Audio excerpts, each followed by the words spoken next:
1853 में मैकॉले ने एक बात कही थी।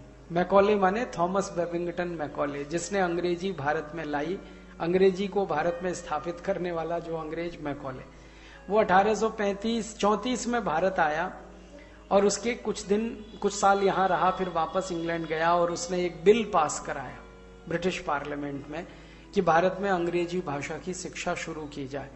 तो अंग्रेजी भाषा का बिल तो 1840 में बन गया था, लेकिन किसी कारण से लटकते लटकते 1853 में पास हुआ।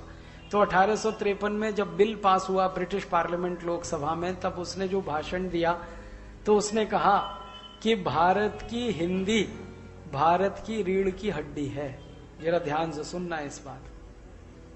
भारत की जो भाषा हिंदी है वो भारत की रीढ़ की हड्डी है, माने पूरा भारत इसी पे टिका हुआ है। अब इस रीढ़ की हड्डी को तोड़ दो तो भारत हमेशा के लिए गिर पड़ेगा। ये उसके शब्द हैं मैकॉले के। तो मैकॉले ने 1853 में अंग्रेजी भाषा को भारत की शिक्षा का माध्यम बनाने का जो कानून बनवा लिया, वो इसी तर्क के आधार पर, अब वो लागू हो गया। अब 1853 से वो लागू हुआ है, 2010 तक भी वही चल रहा है। मैकॉले ने तय कराया था कि भारत में माध्यम अंग्रेजी होगा, सभी भाषा माने ज्ञान का, पढ़ाई का, ज्ञान का, वही आज तक चला आ रहा है। समाज की भाषा हिंदी, लेकिन राज की भाषा अंग्रेजी। समाज की भाषा हिंदी, सरकार की भाषा अंग्रेजी। समाज की भाषा हिंदी, विज्ञान, तकनीकी, अर्थशास्त्र, समाजशास्त्र, सब विषयों की भाषा अंग्रेजी।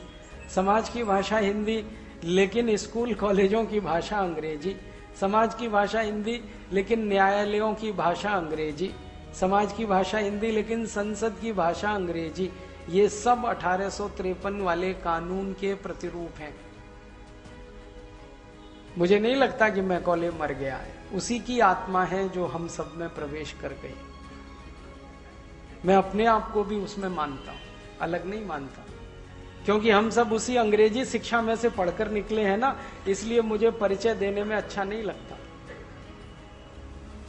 कोई वो सम्मानजनक नहीं है। हम अपनी डिग्रियां बताते हैं, वो एक तरह से अंग्रेजों का सम्मान बढ़ाते हैं, उसमें भारत का सम्मान नहीं है।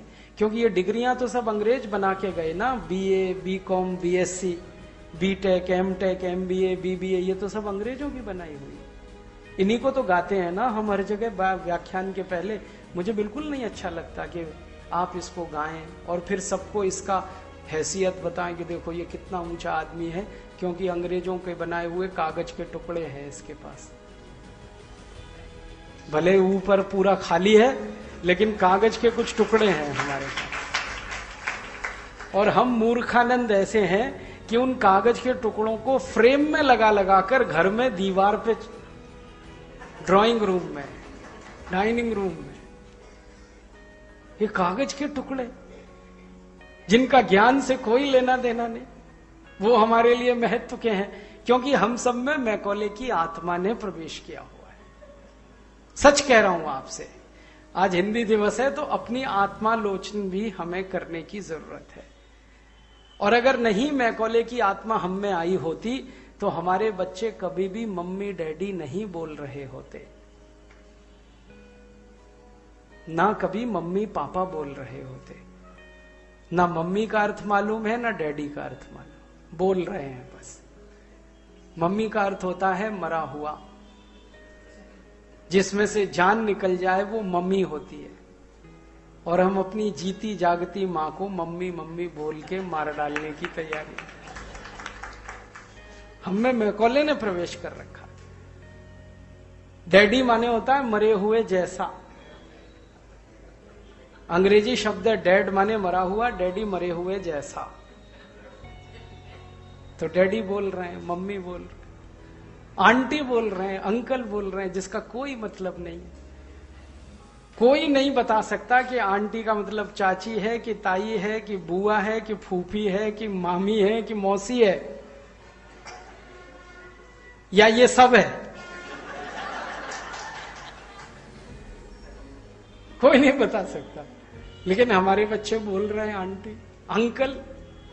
कोई नहीं बता सकता कि वो चाचा है कि ताऊ है कि मामा है कि फूफा है कि मौसा है, या मौसा का मौसा है, मामा का मामा है, कोई नहीं बता सकता। लेकिन हमारे बच्चे बोल रहे हैं अंकल आंटी, क्योंकि मैकॉले ने प्रवेश कर रखा है हमारे अंदर। और ऐसे ऐसे विचित्र अनुभव आते हैं मुझे। मैं किसी के घर में जाता हूं तो क्या दिखाई देता है, पिताजी का नाम रामदयाल, माताजी गायत्री देवी, बेटे का नाम टिंकू। ये मैकॉले की औलाद कहां से आ गया? रामदयाल और गायत्री देवी का टिंकू कहां से पैदा हुआ, ये समझ में नहीं आता।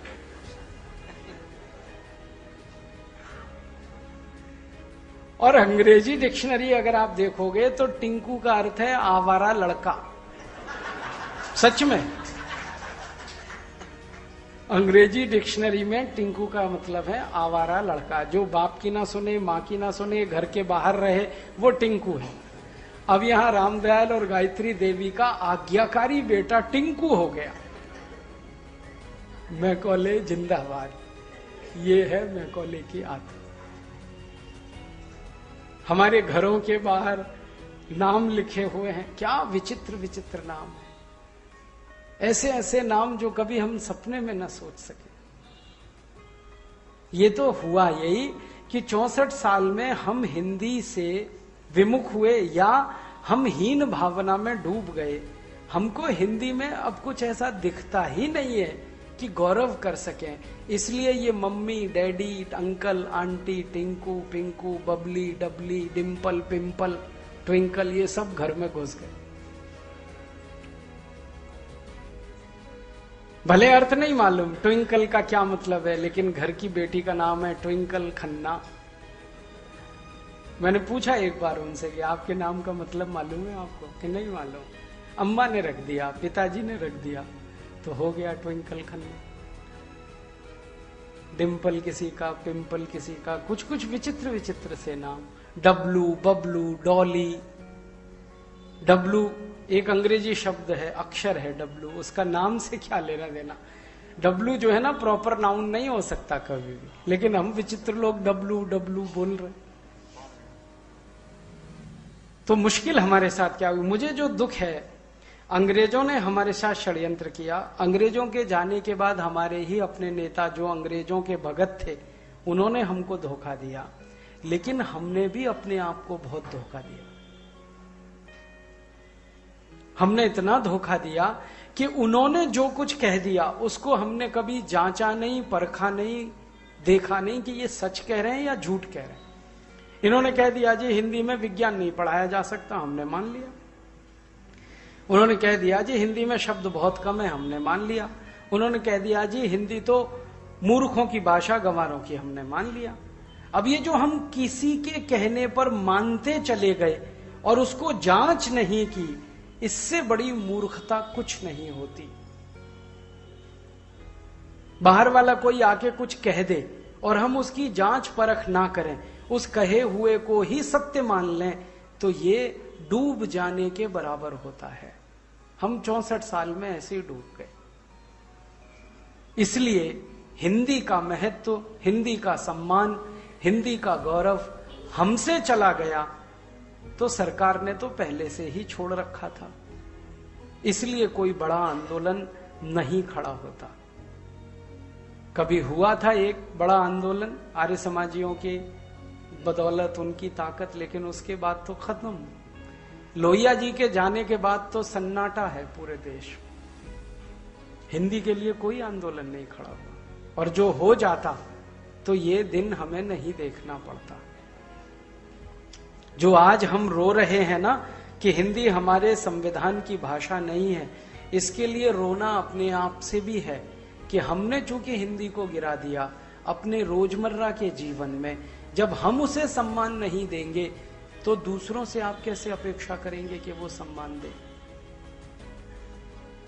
तो आज मैं आपसे निवेदन करने आया कि इस हिंदी को अगर सच में आप ईमानदारी से चाहते हैं कि देश के संवैधानिक पद पर ये विराजमान हो, राष्ट्रभाषा ये बने, तो इसके लिए पहले इज्जत आपको इसकी बढ़ानी पड़ेगी, तब सरकार और दूसरे लोग इसकी इज्जत करना शुरू करें। आप इसकी बेइज्जती करते रहें और ये अपेक्षा करें कि सरकार कर देगी, ये नहीं होने वाला। आप पहले इसकी इज्जत शुरू करिए, आप इसका सम्मान शुरू करिए। और मैं फिर कह रहा हूं, किसी भी भाषा की सबसे बड़ी इज्जत और सबसे बड़ा सम्मान वो होता है जब हम भाषा को बार बार इस्तेमाल करते हैं और ज्यादा से ज्यादा उसको प्रयोग में लाते हैं। जितना ज्यादा प्रयोग आप हिंदी का करेंगे, जितना ज्यादा इस हिंदी का इस्तेमाल आप करेंगे अपने रोजमर्रा जीवन से लेकर अपने शोध प्रबंधों तक, उतना ही ज्यादा हिंदी का सम्मान बढ़ेगा। और आप में अगर इसका आत्म गौरव आया, हिंदी का सम्मान आपने बढ़ाया, तो सरकार से तो करवा ही लेंगे, वो कौन सी बड़ी बात। सरकार तो कर देगी, बहुत मुश्किल नहीं है अब इस देश में। अब जमाना थोड़ा बदल गया है। कैसे बदल गया? कुछ ऐसा परिवर्तन आया पिछले 20 साल में कि हिंदी दक्षिण से लेकर उत्तर, पूरब से लेकर पश्चिम और भारत के बाहर अमेरिका, यूरोप और कई जगह फैल गई। 20 साल में ये परिवर्तन मैं देख रहा हूं। हिंदी का उपयोग बढ़ रहा है, भारत में ही नहीं, अमेरिका में। संयुक्त राष्ट्र महासभा में अब तक कुछ भाषाओं को विशेष दर्जा मिला हुआ है, जैसे फ्रेंच। संयुक्त राष्ट्र में फ्रेंच तो मूल भाषा है, अरबिक, अरबी भाषा, फिर चीनी, चीन वालों की भाषा, फिर स्पेनिश। तो ऐसे 5-6 भाषाओं को उन्होंने बहुत सम्मान दे रखा है संयुक्त राष्ट्र ने। अब संयुक्त राष्ट्र गंभीरता से सोच रहा है कि हिंदी को भी वही दर्जा मिले जो फ्रेंच को है, स्पेनिश को है, अरबी को है, चीनी को है, वो हिंदी को भी मिले। और संयुक्त राष्ट्र ने इस बार कहा भारत सरकार से कि आपकी भाषा को हम संयुक्त राष्ट्र की भाषा बनाना चाहते हैं, आप इस दिशा में थोड़ा प्रयास करें, हम भी आपका सहयोग करें। तो पता है क्या कहा उन्होंने?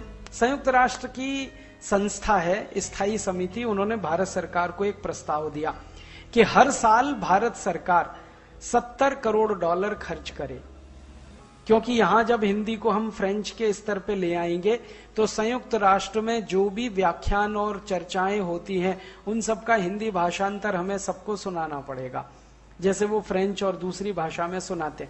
तो वो कहते हैं इसमें $70 करोड़ का खर्च है। और इस समय संयुक्त राष्ट्र जो है ना दिवालिया हो गया। वो कहते हैं जी हमारे पास तो पैसे हैं नहीं, हमारे पास तो अपने कर्मचारियों को तनख्वाह देने के पैसे नहीं है, तो आप अगर $70 करोड़ प्रतिवर्ष हमको दे सकें भारत से, तो हिंदी का वो स्तर हो जाएगा जो वहां फ्रेंच का है, अरबी का है, चीनी का है, स्पेनिश का है। माने हिंदी की हैसियत संयुक्त राष्ट्र की भाषा वाली हो जाएगी। संयुक्त राष्ट्र इसको सैद्धांतिक रूप से मान चुका है, बस भारत सरकार देरी कर रही है। भारत सरकार अभी तक ये तय नहीं कर पाई है कि ये $70 करोड़ दिए जाएं कि न दिए जाएं।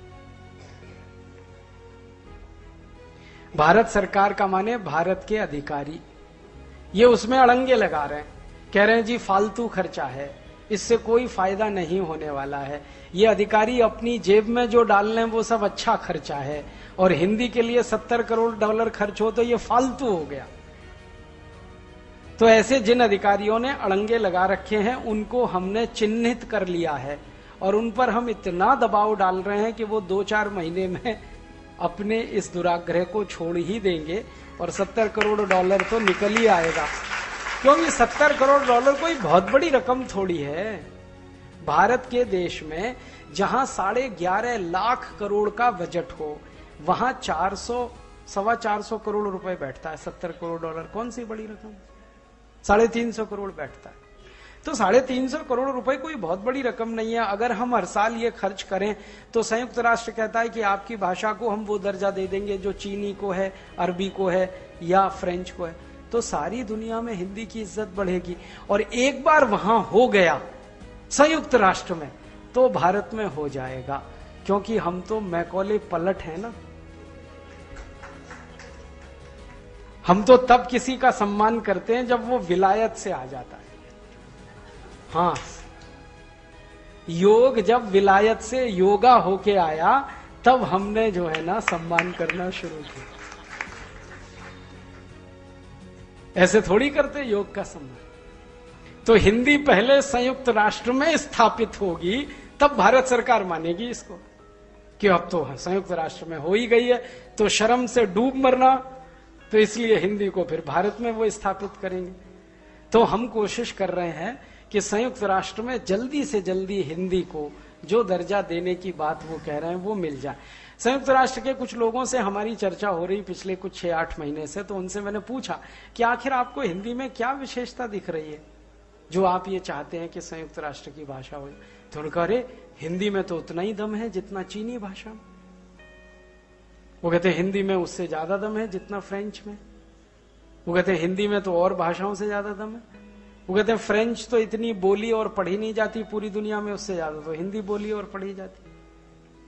तो वो मानते हैं कि हिंदी में दम है, और उसका कारण वो मानते हैं कि हिंदी का संस्कृत से जुड़ाव। वो कहते हैं ये जो संस्कृत से आपका जुड़ाव है ये आपकी ताकत है। तो संयुक्त राष्ट्र ने अब ये मान लिया और दुनिया भी धीरे धीरे मान रही है। आपको मालूम है दुनिया में कई ऐसे बड़े टेलीविजन चलाने वाली कंपनियां हैं जिन्होंने अपने विशेष हिंदी चैनल शुरू किए पिछले 20 साल। एक तो सबसे बड़ा उदाहरण दूं, चीन जो भारत का धुर विरोधी है उसने हिंदी रेडियो शुरू किया, मालूम है आपको? और चीन का हिंदी रेडियो हमारे रेडियो से अच्छा और साफ सुनाई देता है पूरी दुनिया में, सुन के देख लो। कारण जानते हैं? क्योंकि चीन की सरकार कहती है कि 100 करोड़ से ज्यादा हिंदी भाषी हैं दुनिया में, इसलिए उनका रेडियो दिन दूना रात चौगुना बढ़ रहा है, उसकी लोकप्रियता बढ़ रही है। दुनिया की सबसे बड़ी ब्रिटिश ब्रॉडकास्टिंग कॉरपोरेशन संस्था अब तक हिंदी में समाचार देती थी दिन में 1 घंटे, माने पहले तो आधा घंटे आते थे फिर 1 घंटे हुए, अब पूरा हिंदी का एक चैनल ही शुरू कर रहे हैं। वो थोड़े दिन में चालू होने जा रहा है, 24 घंटे। अब बीबीसी हिंदी पे आ रही है। चीन ने हिंदी का रेडियो शुरू कर दिया। जर्मनी की सरकार का हिंदी रेडियो चालू है इस समय, मालूम है आपको? धुआंधार चल रहा है, खूब सुना जाता है जर्मन रेडियो जो हिंदी में आता है। फ्रांस की सरकार तैयारी कर रही है हिंदी रेडियो शुरू करने की, स्पेन में तैयारी चल रही है। तो दुनिया भर के देशों में अब हिंदी के प्रति नजरिया बदल रहा है और उनको हिंदी 100 करोड़ लोगों की भाषा दिखाई दे रही है। और दुनिया के देशों को जोड़ें तो 120, तो 120 करोड़ लोगों की भाषा को कोई अनदेखा नहीं कर सकता, क्योंकि दुनिया के कई देश इसमें समा जाएंगे, इसलिए इसकी ताकत बहुत बड़ी है। और एक तीसरी बात यह हुई है कि हिंदी बोलने समझने जानने वालों का बाजार अब दुनिया में बहुत तेजी से बढ़ रहा है, और हिंदी बोलने जानने समझने वालों की क्रय शक्ति भी बहुत तेजी से बढ़ रही है। तो बहुत बड़ी संभावना है दुनिया की कंपनियों के लिए। तो बड़ी बड़ी कंपनियों ने अपने विज्ञापन हिंदी में शुरू कर दिए। ब्रिटेन की कई बड़ी कंपनियां हैं जो हिंदी विज्ञापन कर रही हैं आजकल। अमेरिका की कई बड़ी कंपनियां हिंदी विज्ञापन कर रही हैं, और उनको ये समझ में आ रहा है कि हिंदी विज्ञापन लोगों को उनका जल्दी समझ में आता है अंग्रेजी की तुलना में। तो कंपनियों को हिंदी की ताकत पता चल गई है, सरकारों को दुनिया में हिंदी की ताकत पता चल गई है। अर्थव्यवस्थाओं में जो हर समय काम में लगे रहने वाले अर्थशास्त्री हैं उनको हिंदी की ताकत का अंदाजा हो गया। दुनिया के अर्थशास्त्री कह रहे हैं कि खाली हिंदी भाषा के आधार पर भारत का आर्थिक मूल्यांकन किया जाए तो भारत 450 से 500 लाख करोड़ रुपए वाला देश है। ये अर्थशास्त्री अब मान रहे हैं। तो अर्थशास्त्र की भाषा में हिंदी मजबूत हो रही है, दुनिया के सरकारों की नजरों में हिंदी मजबूत हो रही है, संयुक्त राष्ट्र में हिंदी मजबूत हो रही है। क्यों? क्योंकि हिंदी बोलने वालों की संख्या धीरे धीरे लगातार बढ़ रही है। बस आपसे मेरा इतना ही निवेदन है कि ये दुनिया में जब हिंदी समर्थक और हिंदी सहयोगी बढ़ रहे हैं तो आप थोड़ा हिंदी का ज्यादा सम्मान और ज्यादा इज्जत करना शुरू कर दो, तो ये सब काम पक्का हो जाएगा। ये नहीं होना चाहिए कि दिया तले अंधेरा। दुनिया भर में हिंदी सीखने समझने वालों की संख्या बढ़े, सरकारें करोड़ों डॉलर का बजट उस पे लगाएं।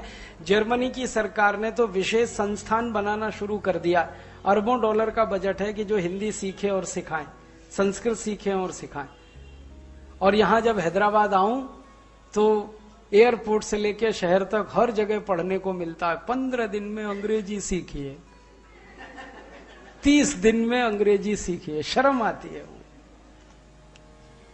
यहां बोर्ड मिलने चाहिए 30 दिन में तेलुगु सीखिए, या 2 महीने में तेलुगु सीखिए, या 4 महीने में और अच्छी तेलुगु सीखिए, संस्कृत निष्ठ तेलुगु सीखिए, साहित्यिक तेलुगु सीखिए, ऐसे बोर्ड लगे हों यहां। या हिंदी सीखिए। ये अंग्रेजी सिखाने वाले कहां से पैदा हो गए हैदराबाद में?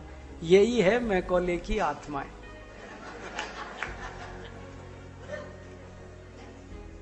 इन मैकॉले आत्माओं से पिंड छुड़ाओ, अपना और इस समाज का। तो पिंड कैसे छूटेगा? इसके रास्ते हैं कि ये जितनी मैकॉले आत्माएं हैं इनसे असहयोग करो और इनका बहिष्कार करो। इनको अपने किसी सम्मान समारोह में मत बुलाओ और इनका कोई सम्मान मत करो और इनसे कोई रिश्ता मत रखो। आपके घर में शादी है, अपने घर का निमंत्रण उनको मत दे के आओ जो मैकॉले मानस पुत्र। मत बुलाओ उनको अपने घर, और उनके घर आप मत जाओ। देखो कैसे सुधरते हैं ये सब अल्पमत में हो जाएंगे थोड़ी ही देर में। आप देख लेना, जैसे ही आपने इनसे रिश्ता तोड़ा और इनसे मुख मोड़ा, ये सब तो अल्पमत में आ जाएंगे। इनकी जड़ें तो आपके पानी से सिंचित हो रही हैं।